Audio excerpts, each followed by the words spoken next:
जब तक हार का हार आप अपने गले में नहीं पहनेंगे तब तक जीत का हार कभी हो ही नहीं सकता। तो जीवन में हार का हार पहनना ही पड़ेगा आपको। आप अकेले नहीं हैं, आप अकेले नहीं हैं जिनके जीवन में ये प्रॉब्लम आती है। अरुणिमा सिन्हा के बारे में आप जानते होंगे, जीएस माउंटेनियर, पर्वतारोही, दोनों पैर कट चुके थे, किसी ने ट्रेन से उनको धक्का दे दिया था सिर्फ एक सोने की चैन के चक्कर में। एक सोने की चैन के खींचने के लिए उनको ट्रेन से धक्का दे दिया गया था।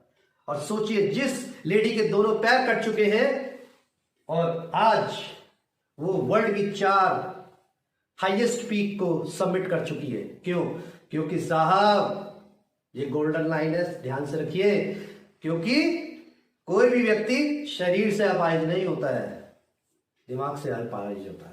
तो इसलिए ये गोल्डन लाइन लेके जाइएगा कि कोई भी व्यक्ति शरीर से अपाहिज नहीं होता है। होता है किससे? अपनी सोच से, अपने विचारों से। तो अपनी सोच को बढ़ाइए, अपने विचारों को बढ़ाइए, क्योंकि जीवन में सफलता उसी को मिलती है जो आगे बढ़ता जाता है, और जो रुक जाता है वो सिर्फ और सिर्फ सड़े हुए पानी की तरह रह जाता है।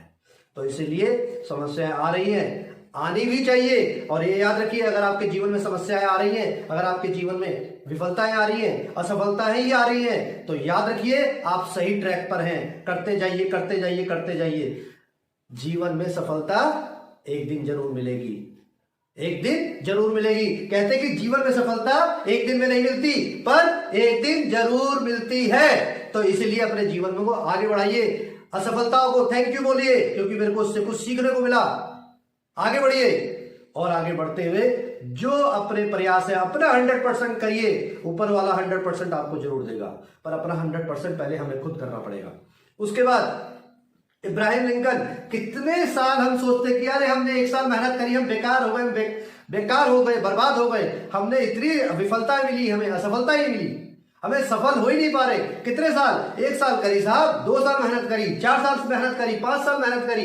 पर याद रखिए, अब्राहम लिंकन 31 साल मेहनत करने के बाद, जी हाँ सही सुन रहे, 31 साल मेहनत करने के बाद अमेरिका के राष्ट्रपति बने। क्या उनको नहीं मिली होगी विफलता? उनका दिल मायूस नहीं हुआ होगा? पर उन्होंने अपने दिल की नहीं, अपने दिमाग की सुनी कि मुझे आगे बढ़ना है, मुझे अपना लक्ष्य प्राप्त करना है। तो जीवन में हमेशा अपने लक्ष्य की ओर आगे बढ़िए, क्योंकि जब आप लक्ष्य की ओर जाएंगे, तब जब पीछे मुड़ के देखेंगे, तब आप यही सोचेंगे, अगर मैं पीछे रुक गया होता तो आज मैं यहां नहीं होता। अमिताभ बच्चन जी को आप जानते होंगे, जब एक समय ऐसा आया तो पूरा बर्बाद हो चुके थे। क्यों? क्योंकि पैसा नहीं था, दिवालिया घोषित हो चुके थे। जब एबीसीएल बनाया था, उसके बाद उन्होंने एक और कदम बढ़ाया, कौन बनेगा करोड़पति में, और उसके बाद, और आज आप देखते हैं इतिहास रच दिया उन्होंने। तो इसलिए सफलताएं तभी मिलती है जब आपको असफलता मिलती है। तो असफलता जब मिले, जब आपको फेलियर का सामना करना पड़े, थैंक यू बोलिए उस गॉड को कि आपको फेलियर करा, ताकि आपको रास्ता पता लग सके आगे। अगर आप जिंदगी में सिर्फ जीतते ही रह जाएंगे तो फेलियर को एक्सपीरियंस कैसे लेंगे? तो इसीलिए याद रखिए, समस्याएं आ रही है, थैंक यू बोलिए, आगे बढ़िए। हमें कोई नहीं रोक रहा है, सिर्फ हम खुद रोकते हैं अपने लक्ष्य के प्रति। तो इसलिए जीवन में आगे बढ़िए, कोई नहीं रोक सकता आपको, सिर्फ आप खुद रोकते हैं। कौन रोकता है? आप रोकते हैं। कौन रोकता है? आप रोकते हैं। कौन रोकता है? आप रोकते हैं। तो इसलिए जीवन में आगे बढ़ते चलिए और अपने सपनों का पूरा करिए, अपने इरादों को मजबूत रखिए। हर व्यक्ति कहता है मेरी इच्छा है कि मैं ये बन जाऊं। याद रखिए साहब, इच्छा कभी पूरी नहीं होती, इरादे पूरे होते हैं। तो इच्छा और इरादों में क्या फर्क है? इच्छा दबाव पड़ने पे कमजोर पड़ जाती है और इरादे दबाव पड़ने पर मजबूत हो जाते हैं। तो इसीलिए अपने इरादों को मजबूत करिए, सपनों पर विश्वास करिए, ऊपर वाले पर विश्वास करिए, फेलियर को थैंक यू बोलिए और आगे बढ़िए, क्योंकि जीवन में सफलता उसी को मिलती है जो आगे बढ़ने का साहस करता है।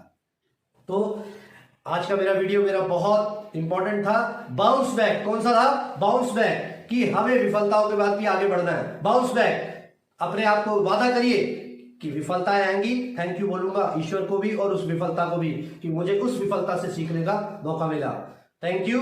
और आखिरी की कुछ पंक्तियां, कि तुम चाहते तो हालात बदल सकते थे। क्या बोला?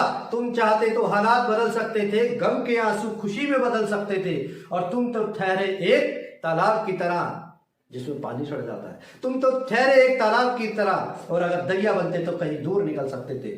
तो मेरी अंतिम पंक्तियां यही थी, अपने विश्वास रखना अपने आप पर, ऊपर वाले पर, अपने सपनों पर, और अपने माता पिता को कभी दिल मत दुखाना। धन्यवाद। आपका दिन शुभ हो।